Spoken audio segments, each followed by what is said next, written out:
Jesu etanau anaye miasa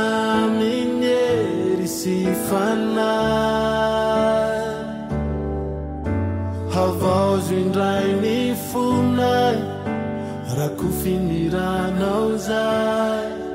tena mamy ny fanatrehanao riray mangetaetanao ny fonay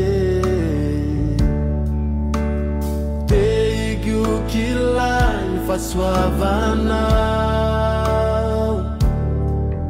voninaitrahoanao ray Jesu matoayanao ataovy izay tianao atao anay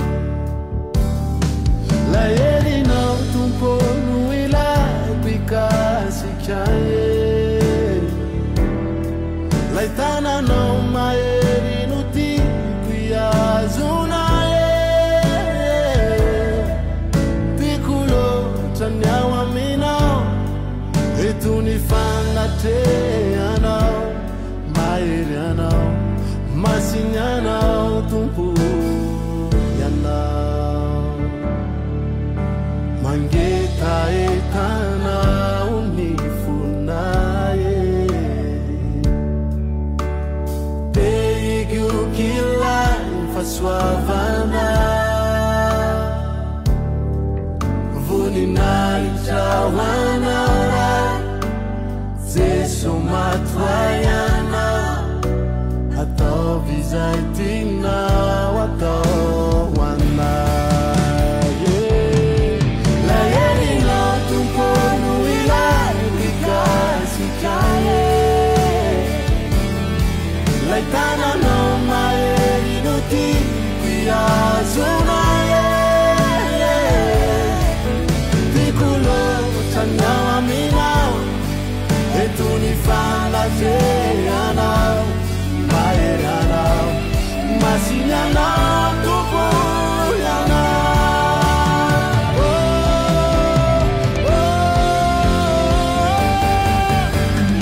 etanao miasa minery sy voninahitra ampandresy ay amin'ny ay sy ny ady sarotra nanangana zay rehetra rava sy mampitoro ay Jesu raiso ny vavaka lay zanak'ondry ny ray etanao miasa minery sy voninahitra ampandresy ay amin'ny ay sy ny ady sarotra manangana zay rehetra rava sy mampitoro ay Jesu raiso ny vavaka lay zanak'ondry ny ray la herinao tompony ilay pikasika lay tananao mahery no tiako iazona tiako loatra ny ao aminao eto ny fanatrehanao mahery anao masiny anao tompo ianao la herinao tompony ilay pikasika lay tananao mahery no tiako iazona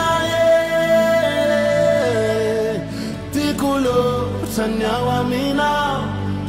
eto ny fanatrehanao mahery anao masiny anao tompo